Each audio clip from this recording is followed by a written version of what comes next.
जय भगत सिंह सही भाइयों को। मैं आपका अपना हिमांशु गोस्वामी आज आपके सामने एक छोटी सी बात आपसे पूछने आया हूं, लेके नहीं आया।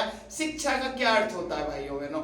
आप मुझे इतनी सी बात बताएं, क्या शिक्षा का सिर्फ अर्थ इतना होता है कि आप पढ़ लिए और आप एक सरकारी नौकरी पर लग गए और पूरा जीवन आपका बीत गया? क्या शिक्षा का अर्थ ये होता है कि आपके जो माइंड इनोवेशन वाला था उसे मार करके एक मजदूरी वाले माइंड में लगा दिया? क्या शिक्षा का यही अर्थ होता है? अगर सभी लोग नौकरी पाने के लिए भागेंगे, अगर सभी लोग नौकरी करने के लिए भागेंगे तो नौकरी देगा कौन? आप खुद इस बात को सोचिए।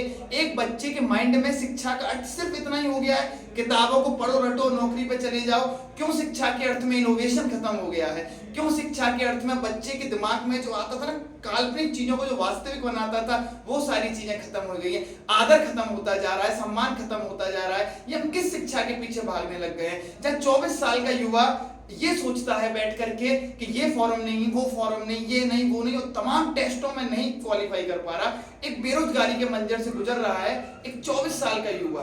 अब खुद सोचिए, ये शिक्षा का स्तर है। आप ऐसे आगे लेके जाएंगे? आप एक बात को जानते हैं, एक देश की संपत्ति उसका युवा होता है, और जो युवा इस तरीके की गतिविधियों फंस चुका है, उसके दिमाग वर्क नहीं कर रहा, जवान आदमी डिप्रेशन में पड़ा है, आप इस शिक्षा से आगे लेकर के जाएंगे?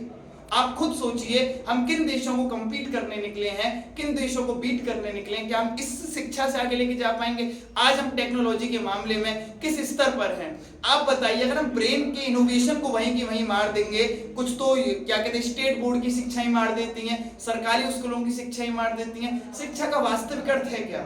क्या अर्थ इतना ही था शिक्षा का कि आपने किताब पढ़ी और चला गया? नहीं, शिक्षा का अर्थ ये था कि आप उसको कितना आगे ले जा सकते हैं। आपने जो वर्क किया, आप कितने उसे दृढ़ता से करते हैं, और उस वर्क से आपको कितने लोगों को फायदा होता है। आप ध्यान रखिएगा, जब तक आप इनोवेटिव माइंड नहीं होंगे, इस शिक्षा को मत ग्रहण करिए हाँ में हाँ मिलाने वाली, जो आपके अंदर के पूरे इनोवेटिव माइंड को खत्म कर रही है, जो सिर्फ ये आपको बता रही है कि इसे पढ़ के क्वेश्चन टिक करके आपको नौकरी लग जाएगी। बिल्कुल बहिष्कार करिए और आगे बढ़ने की कोशिश करिए कि मैं जिस देश में मैंने जन्म लिया, मैं इसके लिए कितना कुछ कर सकता हूं।